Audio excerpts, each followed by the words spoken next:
Jersey Heights. This is On the Trail with Big Chief Yellowfoot. Here's Carl Boyer. Thank you, Anthony.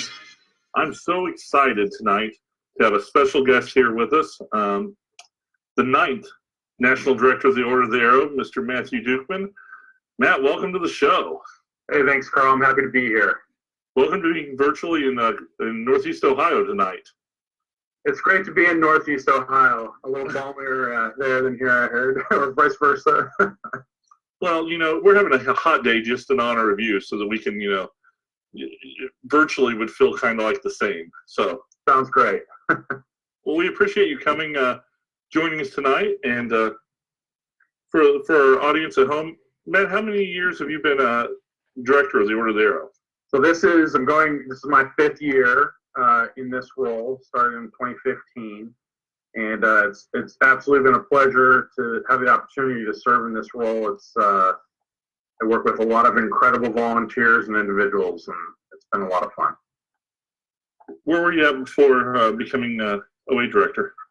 So I've been in 2 roles before this, both at the national office. One was with Project Arrow, which dealt with the building of the summit, mm-hmm. and then as the associate director of the Order of the Arrow for 3 years. That's right. Prior to this, and then before that, I was in a council as a development director in Spokane, Washington.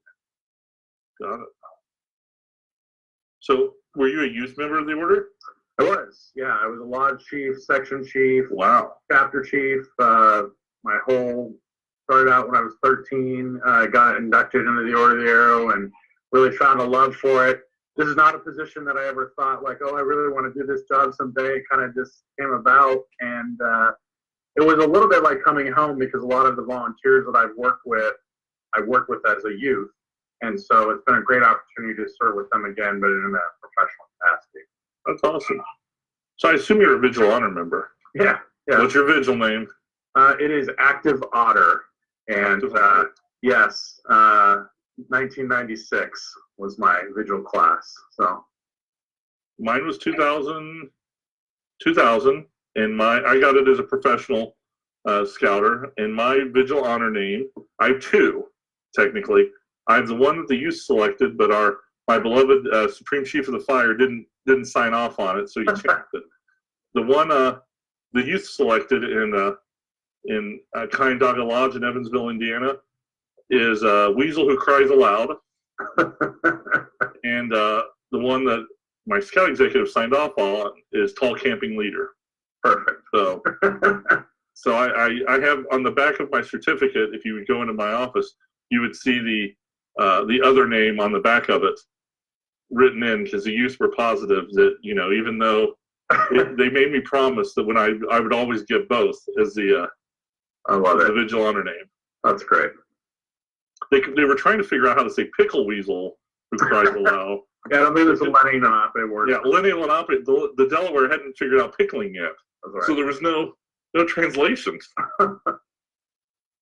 So we have a really new lodge here, and I don't think some of the people know the story of how we got the name Erie Lahan. I hope Joe, our lodge advisor, lodge advisor, I hope you said it. Did you give me the thumbs up? I said it right. So I always mispronounce it, even though I've been the lodge staff advisor since before we had a name. So most people don't know that I had to call you several times the day we were choosing the name. Matt, can we call it that? Is this okay? That's right. So for everyone at home, Mr. Dukeman was kind of part of the naming of the lodge. This was we had to call in. I remember that call. I think it was on a weekend. It was on a Saturday. I do remember that. He said, "I'm sorry, buddy, but can you take this call?" Yeah. We appreciate it. You know what? We'll have to. If Mr. Schultz is watching this, or Sean Fonstock, I know you're watching it, Sean. We need to get Mr. Dukeman some Erie Lahan swag. I just said it wrong, didn't I? You did. The tough one. I have to read it real slow, too.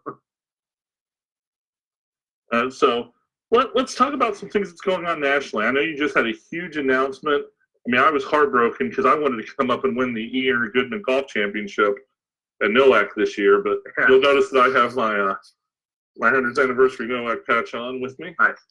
So NOAC's not going on this year, and I know you guys were probably really struggled with that decision. We did.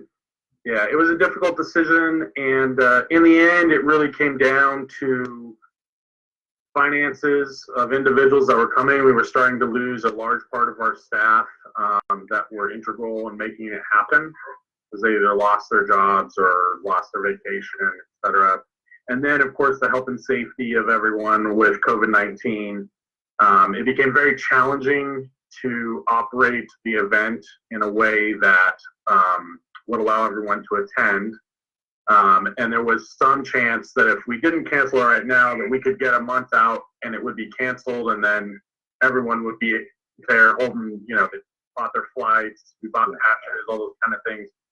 So it was a difficult decision, but one that we think was right. And we're looking forward to the next conference. But you have something else that could possibly happen this summer, is that right? We do, yeah. During the same week of NOAC, we have what we're calling Momentum, which will be at the Summit Bechtel Reserve, August 3rd through the 8th. And Momentum will focus largely on the Summit program that's offered, the Adventure program. And then we'll have a few little OA things splattered in, like our Polestar training, which focuses on inductions. And the whole induction experience, which is everything from elections to, ceremony completion at the ordeal and then activation. We also will have some service opportunities, and we will have a virtual event that is going on that same time that will be available to everyone, of course. And even if Momentum is unable to be held at the summit due to COVID-19, we'll be able to have the virtual event for everyone to participate in. So on the virtual event, are we going to be able to sing Sweet Caroline? Very possibly. Oh, I'm in. The youth are still developing the program. Our 6 region and national officers are working through that now and trying to figure out what we're going to offer each day and how the format's going to work and all that different kind of stuff. I have such great memories of NOAC. For the 100th anniversary, and I'd never been to NOAC before. I'm not even sure how the lodge advisor and the lodge chief came up and said, we really ought to have our key 3 going, and I was like, really? and so I ended up going, and I have to say that event, especially coming as a longtime professional, and having done 8 years in the high adventure division and 25 years as a camp director.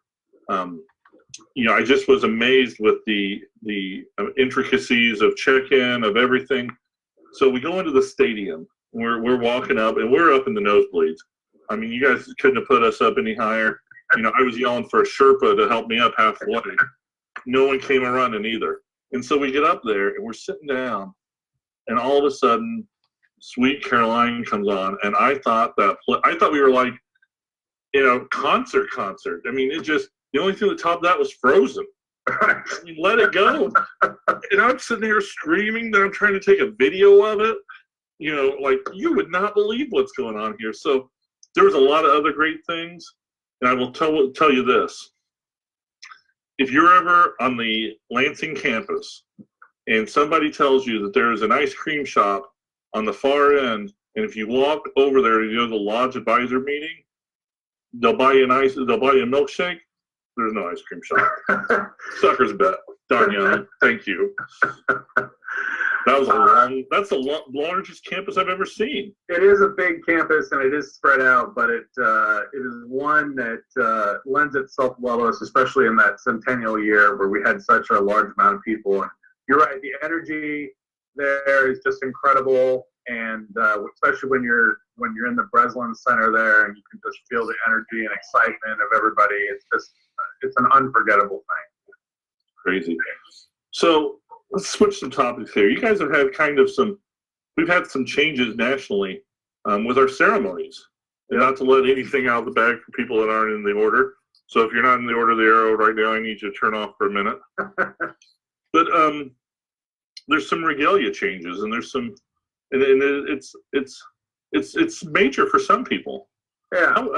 What do you have to say to people about that? Yeah. So right now, you can continue to use the regalia that you've always used.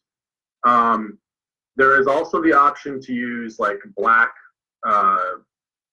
shirt and black pants. We haven't allowed robes simply because there's a lot of challenges. So what did you say? Black Jedi robes? Is that what I heard? Yeah, no black Jedi robes, unfortunately, just because there's a lot of issues with fire and just some challenges and perceptions about robes in general. But we do have the opportunity to also wear your scout uniform as an option. And really the reasons these exist is some parts of the country do not have as strong of a relationship with their American Indian tribes any longer. And so we needed a different option for them where it just became too much of an issue, they could have another choice.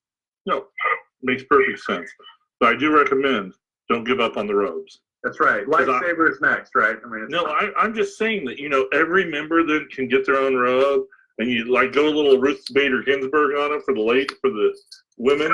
Get a little doily system going on. You can get some hash marks like our former Chief Justice. I mean, there's things you can do with this. I would think of the income stream, because I know the Order of the Arrow likes to have some swag. Well, I will tell you this. One thing that is coming out very soon is each ceremonialist, the different figures will have a different medal that they can wear.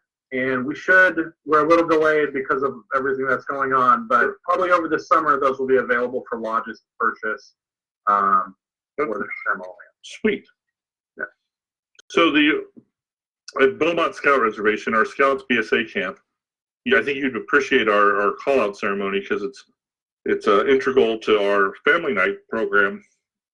We have this large dam, and we line every eligible airman or every eligible scout up on it, and there's nights where we have 500-600 people, and then a couple hundred to 500 people behind them that are family members and so on.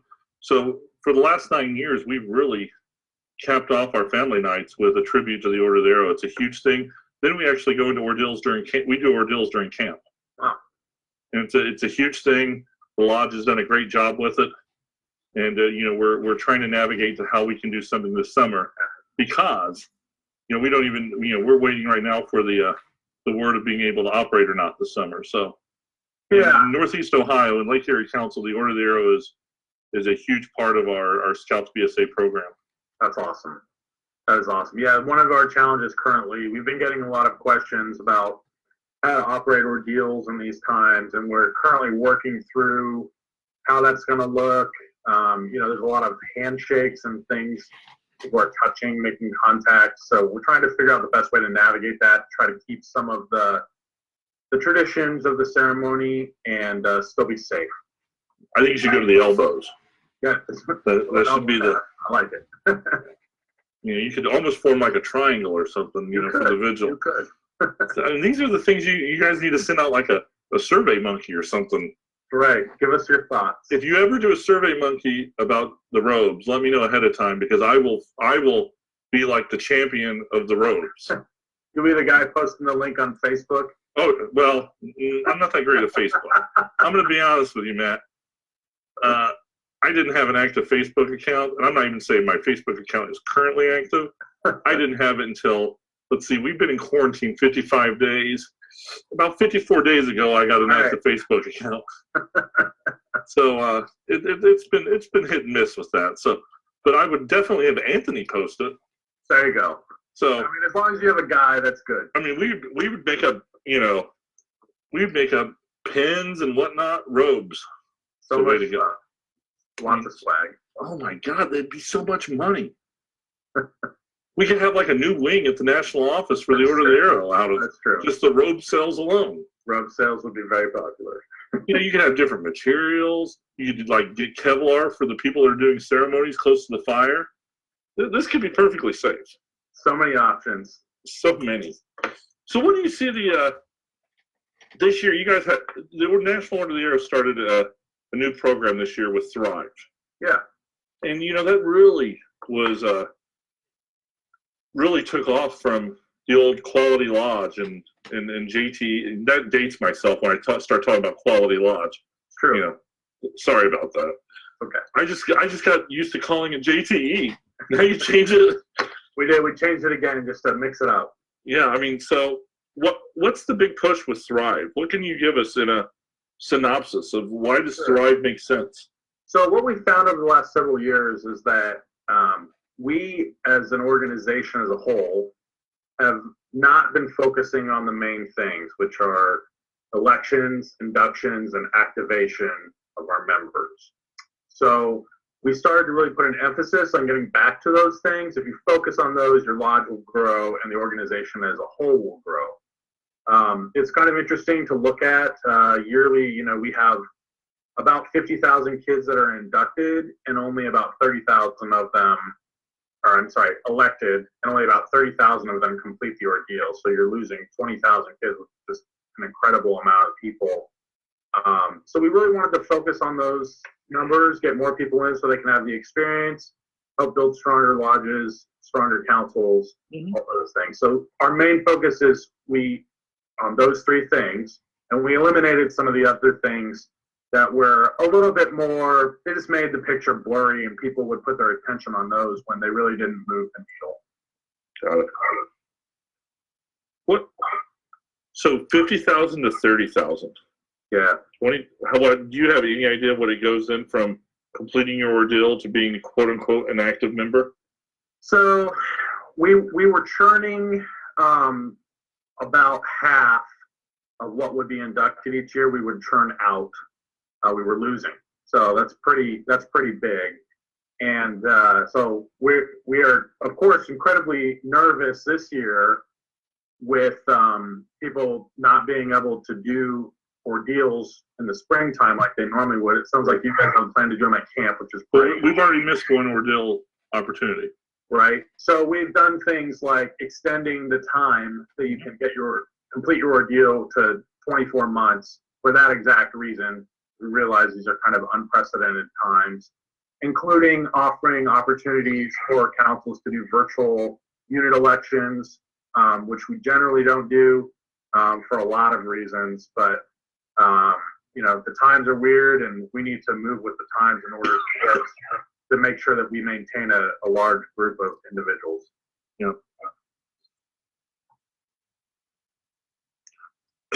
Excuse me. I got something down my throat. Why do you not normally do virtual elections? Why is this a change? So typically, one of the challenges we get accused a lot of it being a popularity contest. Well, if kids are allowed to sit around and talk about who they're going to vote for, then it sure becomes a popularity contest. Got it. And so even with virtual elections, we're nervous about the fact that kids could technically be texting each other or, because they're out of sight, out of mind. Sure. So we try to make sure, to monitor it the best we can. This would be just a temporary change, most likely. Right now, you have to do it by July 1. But it could be extended a little further depending on what happens here. But that's largely the main reason, is we really want the kids to think for themselves about it and not be in a groupthink, basically. So I've harped on my lodge advisor for years about this, and so I'm a student of old camp directors. So I grew up in Indiana, so I grew up in Crossroads of America Council. So when I was a kid, we had Order of the Arrow, but we also had Firecrafter, and which is another camp honor program. And so here's my question.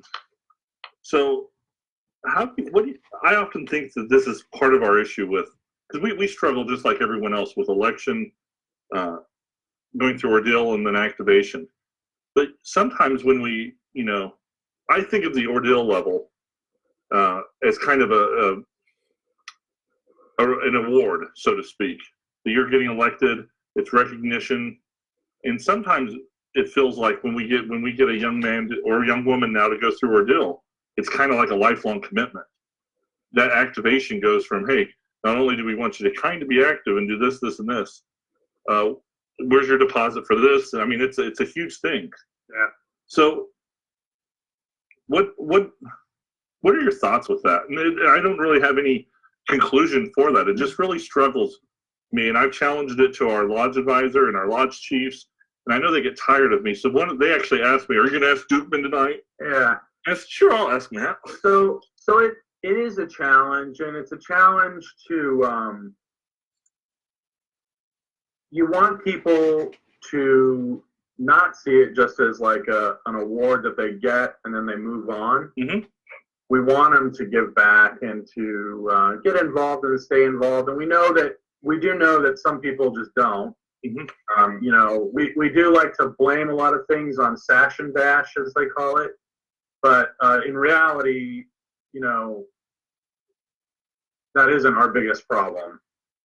Generally, a lot of those sash and dashes people have not been given the opportunity they need to stay involved. And we did a large survey with about 50,000 people last fall, and people that didn't complete their ordeal, people that had recently completed, some older members, kind of the gamut of folks.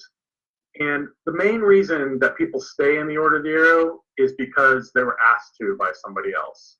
And what I mean by asked to, they might have not just said, "Hey, stay here," right? They were invited to something, and because they were a friend, they like hanging out with their buddies. I know for me, that is one of the things that really engaged me in it.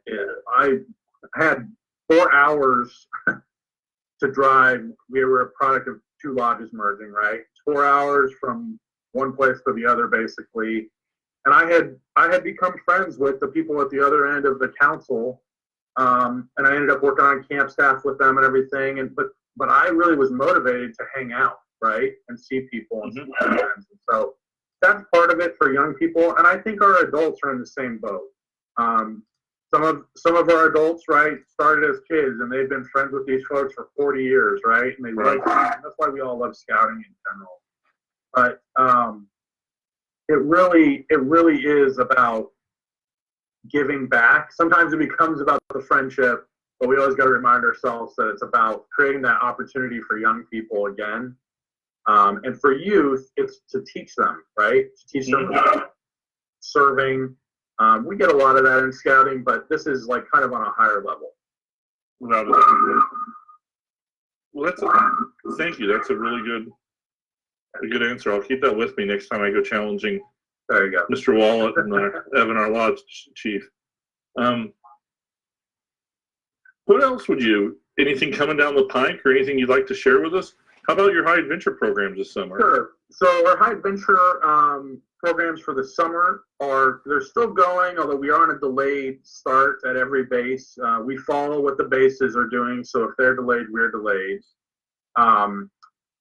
Folks that were impacted on that have been offered crews later in the summer, and we ended up adding extra weeks because the conference is canceled. So we've fit everybody in at this point. They've also had the opportunity to start registering for 21. And for those people that are interested now, you can register for 2021 for Philmont OA Trail Crew. Sea Base is the OA Ocean Adventure Program. Summit is the OA Summit Adventure Program. OA Summit Experience. And then at Northern Tier, you can do OA Wilderness Voyage or OA Canadian Odyssey. All those are available for 2021. We don't have any spots currently left for 2020, just because we filled them up with people that were displaced. But it is a really incredible experience. I went through one of the first years, and was the first year in 1995 on OA Trail Crew, and it really propelled me to stay in scouting. It was life-changing for me, and this is one of the most important programs we do in the Order of the Arrow. I had the pleasure when I was at Northern Tier of working with Davey Warner, Travis McCormick, Phil Ashford. We were part of the group that developed Canadian Odyssey when I was director of program there. Yeah. And just life-changing. Those guys, those professional scouters now have just did an absolute great job of actually probably some of my fondest OA memories is with those gentlemen. Yeah. And the work that they've done, and then just the stories. I took your predecessor to do a site check. Yep. For the first summer of Canadian Odyssey, and Clyde's son, by the way, he can paddle a canoe. Yeah, he can really paddle a canoe. I thought there was an engine on the end of it. That's how quick they were going. And then we did a significant amount of walleye fishing too while we were not surprising checking on these crews, and just the experience that they had out there. And I've heard this also from Philmont, and then when I was at Sea Base, I got to see it too with the older program when we were there. And these are just, I've heard about it from the Summit experience. These are just great opportunities for airmen to serve, and they get so much more out of it. That 2-week experience for them is just insane. Yeah, absolutely. So, and I know we as a council have sent anywhere between 2 to 4 people every year to do an OA high adventure program, and for all of our airmen listening or their adult leaders, I highly recommend that it's something you partake in, and it's some great opportunity. And remember, we have with Lake Erie Council, we have high adventure scholarships that can help you underwrite the already discounted price of a high adventure trek. Yeah, that's really incredible. So, well, now we're coming close to our ending time, but I want to give you some time. Do you have anything you want to share with us? Any challenges you want to give our airmen? Anything? Yeah, so I mean, the main thing that I would encourage you guys is, you guys seem to be pretty active, which is really great to see. I've seen your lodge is one of the ones that I see doing things out there. I think we've spotlighted you in a couple of our national articles. You guys have really come together, which is great. And I would encourage you just to kind of keep that unity as we are in these difficult times. It's really important to keep engaging our airmen, even if it's just a Zoom call to hang out, right? I think a lot of people really are enjoying those and really enjoying the opportunity to see their friends. I know a lot of us just don't have that right now. Virtual events, virtual chats, opportunities to just be together at some point and share some brotherhood are really great. And I would encourage you to continue to focus on doing unit elections, helping others get into the Order of the Arrow, and really enhancing their experience in scouting, because it not only keeps them in the lodge, it keeps them in scouting, and that's really what we want to see. We have a couple of exciting years ahead of us. We're working on a national service project in DC, which will hopefully happen in 2023. Hopefully we'll have a conference in 2022. And then, of course, next year with National Jamboree, Operation Arrow will be working again. We're going to have a large service corps and some other opportunities for people to serve.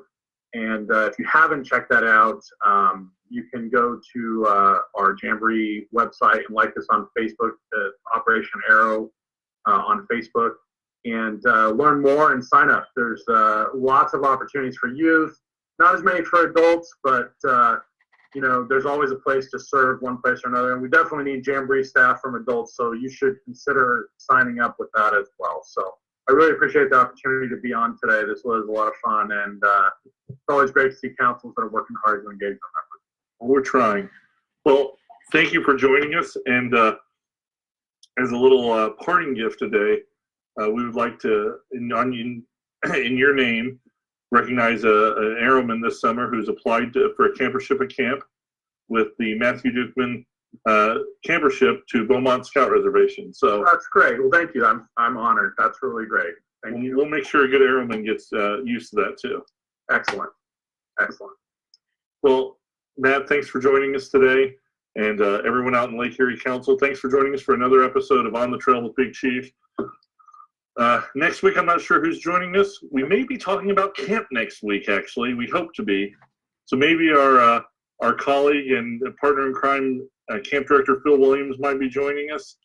And this time I promise the viewers it won't be another Seinfeld episode about nothing if it's Phil and I. But we will see. As always, I look forward to seeing all of you on the trail again. Remember, stay safe and keep scouting. Thank you.